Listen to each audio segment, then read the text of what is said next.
Bruce Lee est très certainement l'une des icônes les plus charismatiques et les plus emblématiques des arts martiaux, qui a su insuffler un nouveau souffle à l'art ancestral du Kung Fu. Grâce à lui, cet art martial a été extrêmement popularisé et beaucoup de jeunes s'y sont découverts une vocation en visionnant l'un de ses merveilleux films. Devenu mondialement célèbre, le monde avait fini de se persuader que Bruce Lee était définitivement invincible et sûrement immortel, ou du moins disposant de 9 vies, comme le chat qu'il semblait imiter dans ses nombreux combats. Ce fut donc quasiment un choc planétaire lorsque l'annonce de son décès fut prononcée publiquement par le médecin légiste le 20 juillet 1973 des suites d'un œdème cérébral. Toutefois, cette version officielle a longtemps été décriée et de nombreuses théories à caractère complotiste ont vu le jour. Et si certaines d'entre elles sont farfelues et hautement improbables, d'autres ont cependant le mérite de creuser plus loin dans la vie de Bruce, de sorte à étayer les faits par des arguments réels. Alors installez-vous bien confortablement car aujourd'hui nous allons découvrir la triste vérité derrière la mort tragique de Bruce Lee. On commence. Pour tenter de mettre la lumière sur la fin tragique d'un des plus grands combattants des temps modernes, il faudrait tout d'abord revenir sur sa vie mouvementée et son incroyable destin. Bruce Lee a vu le jour le 27 novembre 1940 dans le quartier de Chinatown à San Francisco aux États-Unis et comme un présage ultime, l'année de naissance de celui qu'on allait surnommer plus tard le Petit Dragon correspondait à l'année du dragon dans le calendrier chinois. Ses jeunes parents lui ont donné le nom de Lee Junfan, mais le médecin qui l'avait fait naître à l'hôpital chinois de San Francisco avait décidé, pour des raisons inconnues, de lui attribuer le prénom de Bruce, un prénom scandinave très loin de ses origines asiatiques. Bien que né aux États-Unis, Bruce Lee va grandir à Hong Kong, sa seconde patrie et le berceau de ses parents, et c'est là-bas qu'il sera initié aux arts martiaux. Ayant commencé à pratiquer le Tai Chi Chuan qu'il trouvait trop mou à son goût, le petit Bruce, alors âgé de 13 ans, souhaitait passer à l'étape supérieure en s'initiant au Kung Fu Wushu, l'un des arts martiaux les plus puissants et les plus secrets. Curieusement, Bruce Lee n'aura aucun mal à trouver un professeur, et pas des moindres, puisque ce fut le légendaire IP Man lui-même qui le prendra sous son aile et lui inculquera les bases du Wing Chun, un art martial ancestral originaire du sud de la Chine et destiné au combat rapproché. Bruce Lee deviendra ainsi sous l'égide d'IP Man un redoutable combattant à main nue, mais aussi un maître incontesté en maniement d'armes, tel le fameux nunchaku qui deviendra plus tard son arme emblématique. Ainsi, et avant d'avoir atteint l'âge de 19 ans, Bruce aura appris des techniques de combat millénaires qui lui conféraient une force et une puissance incroyables et dont il n'hésitait pas à s'en servir lors de ses nombreuses bagarres de rue. C'est d'ailleurs l'une des raisons qui a poussé ses parents à le renvoyer en Amérique, afin justement de l'éloigner suffisamment de Hong Kong, qui était devenu un vrai repère de voyous à mesure que la ville était de plus en plus investie par les triades chinoises, qui y faisaient régner leurs lois. Arrivé à ce point de l'histoire, il est essentiel de vous en dire un peu plus sur l'histoire des triades, car le destin de Bruce Lee leur sera intimement lié. Lointaine héritière des sociétés secrètes, l'origine de la triade remonte à la fin du XVIIe siècle et fut fondée par des moines du monastère Shaolin et fervents opposants de la dynastie Qing, alors au pouvoir.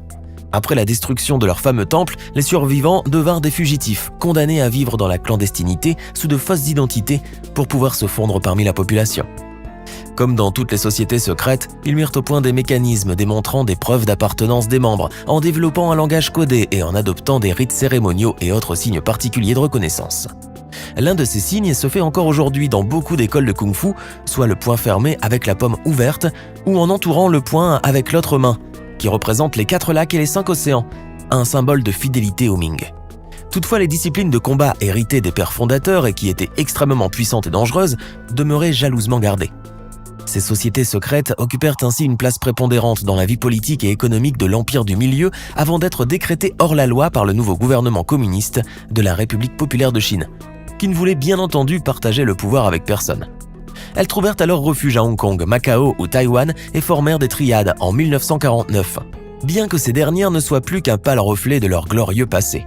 En effet, la plupart d'entre elles se centrèrent alors autour du crime organisé, au détriment de leurs objectifs politiques soutenus par leurs plus nobles idéaux d'antan. Pendant plusieurs décennies, l'industrie du cinéma de Hong Kong était une des 3 plus grandes au monde et les triades étaient profondément incrustées dans ce grand terrain économique. Leur influence se manifestait à tous les niveaux, y compris le choix du script, des acteurs et des contrats, et la grande majorité des films des années 70 et 80 concernaient toujours l'histoire du kung-fu, sur fond parfois de rébellion, de vengeance ou de trahison. Avant de continuer, il est temps de répondre à la question du jour, et aujourd'hui, il s'agit de culture générale. Bruce Lee est indéniablement l'un des plus grands maîtres de kung-fu des temps modernes, mais comment s'appelle l'art martial qui a lui-même mis au point? Est-ce option A le Street Kundo, option B le Jeet Kundo, ou enfin, l'option C, l'Air Kundo? Réfléchissez bien et écrivez ce que vous pensez être la bonne réponse dans les commentaires. Réponse tout à l'heure, avant la fin de la vidéo. Après son retour des États-Unis où il avait pu réussir à percer et à populariser le kung-fu au sein du monde occidental, Bruce Lee devint un important pivot de la grande machine cinématographique de Hong Kong. Grâce à lui, l'industrie du cinéma connut une grande expansion qui engendra de considérables profits, ce qui bien entendu constituait une très belle aubaine pour les triades. Toutefois, l'approche peu orthodoxe de Bruce Lee irrita au plus haut point les pratiquants traditionnels et conservateurs des arts martiaux qui désiraient garder leur science secrète, alors même que le Petit Dragon avait ouvert une école de kung-fu en Amérique et apprenait à qui le voulait bien des techniques longtemps tenues secrètes. Cela valut à Bruce la haine viscérale des triades, qui prenaient son attitude désinvolte et selon eux irrespectueuse des traditions pour une haute trahison quasiment punissable de mort. Le Petit Dragon reçut en effet des menaces de liquidation corporelle très peu de temps avant sa mort, et beaucoup de ses amis ont pu témoigner plus tard de son anxiété de plus en plus croissante, comme s'il se sentait constamment menacé. Bruce Lee vivait en fait une telle psychose qu'il lui arrivait par exemple de se coucher par terre lorsqu'une porte claquait, croyant que le bruit provenait d'un revolver.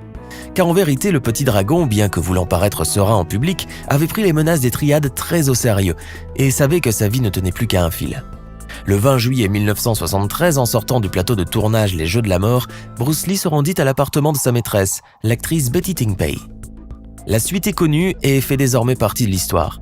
Bruce, se plaignant de migraine, avala un cachet d'écagésique, un puissant analgésique, et en fin d'après-midi, la vedette tombera dans un profond sommeil dont il n'émergera hélas plus jamais. Parmi les déclarations de l'actrice figure une mention selon laquelle Bruce aurait eu une bagarre avant de rentrer dans l'appartement. Il aurait alors reçu un coup à la tête, ce qui expliquerait sa douleur et sa prise de médicaments. La cause officielle de sa mort serait donc un œdème cérébral consécutif à une réaction allergique à un analgésique, un cas rare d'hypersensibilité à l'écagésique. Le rapport du médecin légiste ayant pratiqué l'autopsie du corps de Bruce Lee proclamera que le cerveau de la vedette avait carrément gonflé comme une éponge. Pourtant, cette thèse officielle n'était pas pour calmer les esprits des millions de fans endeuillés, pour qui une légende telle que Bruce Lee, réputé invincible et disposant de 9 vies, ne pourrait pas mourir d'une simple allergie à un analgésique. Car pour beaucoup, il ne faisait aucun doute que Bruce Lee ait été finalement lâchement assassiné par les triades et son meurtre dissimulé en accident. Un appel anonyme avait d'ailleurs été fait aux journalistes pour les prévenir que la vedette était mourante et qu'une personne nommée le Chat Diabolique en serait le responsable. Les rumeurs dans la communauté des arts martiaux parlaient aussi d'un combat entre Bruce Lee et d'un mystérieux grand maître de kung-fu. Lors de ce combat épique, le célèbre acteur aurait reçu un coup à la tête et son adversaire lui aurait alors dit que son travail était fait et que Bruce n'avait plus que très peu de temps devant lui. Devant le milieu, plusieurs personnes prétendaient en effet qu'un grand maître désigné sous le pseudonyme de Chat Diabolique était le chef du département du bâton rouge de la triade et qu'il avait décidé de régler le problème par la voie martiale. Ce dernier aurait appliqué une des techniques les plus secrètes et les plus mortelles de toute l'histoire des arts martiaux et dont l'origine remontait aux moines Shaolin du Grand Temple, le Dim Mak, ou le toucher de la mort. Cette méthode ancestrale avait le pouvoir de provoquer la mort, immédiate ou retardée dans le temps, de l'adversaire à partir d'une simple pression exercée sur un point vital. Il n'existe pas de preuves scientifiques ou historiques pour attester de la réalité de ces techniques légendaires, toutefois des études ont été menées lors de la Seconde Guerre mondiale par le gouvernement de l'Empire du Japon. Celui-ci a réuni les archives dites secrètes d'un grand nombre de dojos et d'écoles d'arts martiaux et a identifié les points vitaux réellement effectifs au combat dans un but militaire, ce qui se traduit effectivement par une efficacité indéniable de cette technique sur le champ de bataille. Bruce Lee aurait ainsi été victime du terrible Dim Mak ou toucher mortel et sa mort n'aurait donc rien à voir avec une réaction allergique à un médicament analgésique. Loin de la thèse officielle donc, le Petit Dragon aurait été victime des triades qui auraient ainsi commandité son assassinat et qui l'auraient sournoisement déguisé en un banal accident vasculaire cérébral. Et à croire les rumeurs, ce seront aussi les triades qui seront à l'origine de la mort accidentelle de Brandon Lee, le jeune fils de Bruce, décédé 20 ans plus tard sur le plateau de tournage d'un de ses films, Le Corbeau. Brandon Lee sera malheureusement mortellement atteint par un résidu d'une vraie balle alors que le pistolet utilisé sur le tournage n'était chargé qu'avec des balles à blanc. Certaines voix s'élevèrent pour clamer la possibilité d'une vengeance de la mafia chinoise des triades, car Brandon Lee voulait enquêter sur la mort de son illustre père et disait connaître les responsables. Hélas, le mystère entourant la mort du dragon flamboyant restera toujours opaque à ce jour. Et faute de preuves, les triades n'ont jamais été inquiétées par la police ou par la justice. La thèse officielle reste donc l'intoxication à un médicament, jusqu'à ce qu'un jour de véritables preuves permettent de donner raison aux partisans du complot. Alors, que pensez-vous de la tragique fin de Bruce Lee et des mystères qui tournent autour de son décès ? Donnez-nous votre sentiment dans les commentaires. Sinon, c'est bien le Jeet Kune Do qui est l'art martial inventé par Bruce et qui fut d'ailleurs considéré comme l'ancêtre de la MMA, puisqu'il se voulait une synthèse intelligente de plusieurs styles de combat en vue de devenir quasiment imbattable.